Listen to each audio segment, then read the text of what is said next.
मैं जाट आरक्षण से उस समय से जुड़ा हूं जिस में जाट देश में आरक्षण की व्यवस्था लागू की गई। 1990 में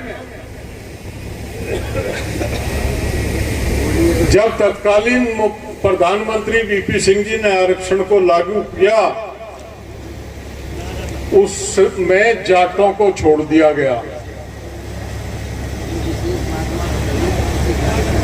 वो एक राजनीतिक लड़ाई थी। देवीलाल जी और वीपी सिंह का राजनीतिक झगड़ा था। वीपी सिंह किसी को न्याय नहीं दे रहे थे। वीपी सिंह देवीलाल जी का इलाज कर रहे थे। देवीलाल जी का इलाज करने के लिए 10 साल से जो रिपोर्ट पड़ी हुई थी कूड़े में, वो उठा के उसको एज इट इज लागू कर दिया गया, उसको देखा नहीं गया। 9 तारीख को वोट क्लब पे देवीलाल जी की मीटिंग थी। दिल्ली में कुछ नेताओं ने वहां वीपी सिंह को घेरा और कहा कि देवीलाल को काबू करना मुश्किल है, एक ही रास्ता है, मंडल की रिपोर्ट लागू कर दो। 7 नवंबर को वो कचरे में पड़ी हुई रिपोर्ट को लागू करा दिया। वो एक राजनीतिक खेल था। जब हमने उसको पढ़ा देखा, उसमें हम नहीं है।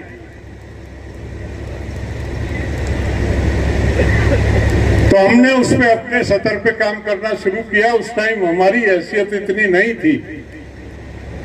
हमने चौधरी अजीत सिंह के माध्यम से अपने तरीके से काम करना शुरू किया। देवीलाल जी को यह था, उनको आरक्षण से कोई लेना देना नहीं था, उनको वीपी सिंह का इलाज करना था। राजनीतिक कुश्ती चल रही थी।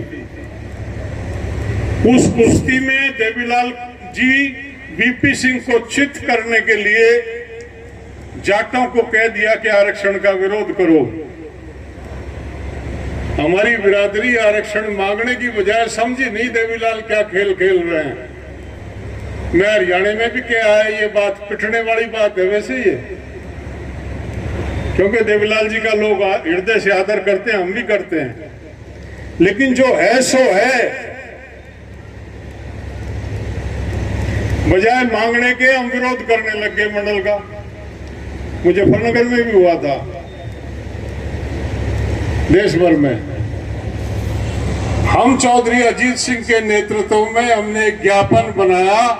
117 सांसदों के साइन कराए हमने, और 117 सांसदों में कुछ मंत्री भी थे। इतना बड़ा ज्ञापन पार्लियामेंट के इतिहास में किसी बिरादरी के लिए दिया गया हो, मैं नहीं समझता। अजीत सिंह के नेतृत्व में वीपी सिंह से मिले जाके, वीपी सिंह के लिए जाट तो आग लगा रहे हैं, तुम उनके लिए आरक्षण मांगने आए हो। हमने कहा जाट आग इसलिए नहीं लगा रहे कि मंडल मिला है नहीं मिला। जाट तो मूंछों की लड़ाई लड़ रहा है, आपने देवीलाल को छेड़ा, आपका इलाज करेंगे। जाट समझ नहीं रहा है कि इस मंडल में क्या होने जा रहा है और उसका नुकसान क्या होगा। वो हिसाब तो जाट पीछे लगाएगा, अभी नहीं लगाएगा, आज तो आपका इलाज करेगा। वो कहने लगा ये शांत हो जाए, मेरी सरकार बच जाए तो हम इस पे विचार करेंगे। देवीलाल जी जिसकी सरकार को गिराने की ठान लेते थे, बचना तो था ही नहीं, वीपी सिंह को डाल लिया उन्होंने। और बात ऐसे के ऐसे रह गई। 1995 में ये नोटिफाई हो गया।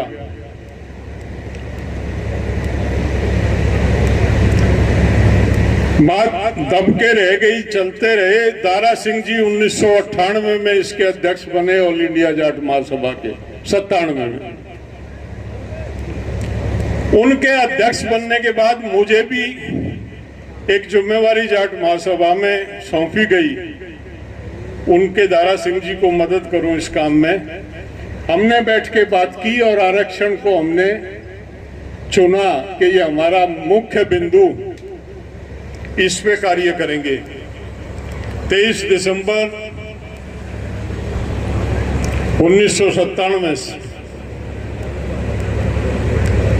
इस पे कार्यक्रम शुरू किया। जोधपुर में एक मीटिंग करके एक बड़े आंदोलन की शुरुआत हुई राजस्थान से। 98 में चुनाव था राजस्थान में। 98 के इलेक्शन मैनिफेस्टो में राजस्थान की कांग्रेस का जो घोषणा पत्र था उसमें यह था, हमारी सरकार बनी तो आरक्षण देंगे। सरकार बन गई, गहलोत मुख्यमंत्री बने, वो अपनी बात से मुकर गए। हमने गहलोत के खिलाफ आरक्षण के विषय को लेकर एक राजस्थान में आंदोलन शुरू किया। राजस्थान के लोगों ने भरपूर सहयोग दिया, राजस्थान की सरकार को हिला दिया। भाग्य अच्छा था, एक वोट से दिल्ली में अटल बिहारी की सरकार गिर गई। आंदोलन हमने गलत समय पे छेड़ा था। इलेक्शन के 5 साल हो और आंदोलन शुरू कर दो तो फिर वो आंदोलन फेल होता। इलेक्शन से 2 साल पहले कोई आंदोलन शुरू किया जाए तो मुद्दा गर्म होके साल भर के भीतर जब चुनाव रह जाए तो दबाव बन जाता। ये सब पॉलिटिकल निर्णय होते हैं। हम गलत निर्णय ले गए थे, लेकिन हमारा भगवान ने साथ दिया। एक वोट से अटल बिहारी की सरकार गिर गई। हमने समझौता कर लिया वहां पे। अटल जी ने कहा कि अगर मेरी सरकार बनी तो मैं राजस्थान के जाटों को आरक्षण दूंगा। बोर तो नहीं हो रहे हो, लंबी कहानी उठा दी। पूरी नहीं कहूंगा तो समझ में नहीं आएगी, पूरी कहूंगा तो टाइम बहुत लगेगा। तो आपको सुनने आ रहे वहां आंदोलन चला, सौदा हमारा हो गया था। हमने जाट महासभा के मंच से किसी पार्टी के लिए वोट नहीं मांगा।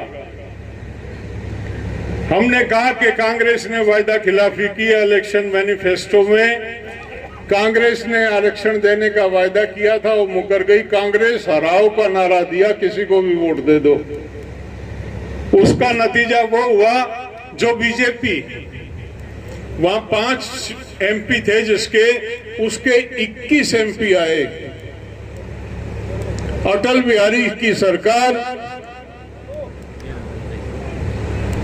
अगर वो 21 MP नहीं आते, 5 के 21 नहीं होते तो बनती नहीं। बहुत बड़ा मार्जिन नहीं था बीच में। मैं ये बात जानबूझ के बता रहा हूं कि हर निर्णय राजनीति से प्रेरित होता। जब तक राजनीतिक सौदेबाजी नहीं होती है कुछ नहीं मिलता। अटल बिहारी की सरकार बन गई। चौधरी अजीत सिंह ने अपना रिजाइन लिखा, कैबिनेट मीटिंग में गए कि हमारे इस्तीफे हम इलेक्शन में जाने के काबिल नहीं है, हम बिरादरी को क्या मुंह दिखाना है। और वो दबाव बना। 2 तारीख की मीटिंग में जाकर को केंद्रीय सूची में आरक्षण मिले, वो रेजोल्यूशन पास हुआ कि हमने तीर चलाए थे, इसकी वजह से आरक्षण हो गया। हमने मंच में, बड़े मंच से कहा था, हमने कुछ नहीं किया, ना हमारी ताकत। जो किया वो चौधरी अजीत सिंह ने किया, भूपेंद्र हुड्डा ने किया और चौधरी अमरिंदर सिंह ने किया। हम इनसे आगे किसी को जानते नहीं। ये किनके यहाँ गए थे और किनसे हमारी सिफारिश की हमको नहीं पता। हमने बड़ी मीटिंग में हजारों लोग थे, तालकटोरा स्टेडियम भरा हुआ था। हमने कहा कि आरक्षण आज इन 3 लोगों की बदौलत हमें मिला। बहुत लोग दावा करते हैं हमने तीर मारा, हमने छक्का मार दिया, चौका मार दिया। नहीं है वो। अजीत सिंह जी अब हमारे बीच में अभी कह रहे थे, ब्रजवीर, बीजेपी ने उस टाइम पे बीजेपी को नहीं था कि हम सत्ता में आएंगे। चौधरी अजीत सिंह को 15 सीटें ऑफर की गई थी। चौधरी अजीत सिंह कहने लगे 2 दिन पहले मुझे कांग्रेस की वजह से मेरी बिरादरी को आरक्षण मिला, अगर आज मैं बीजेपी की तरफ बढ़ता हूं तो कीर्तन कहलाऊंगा। और उसने उस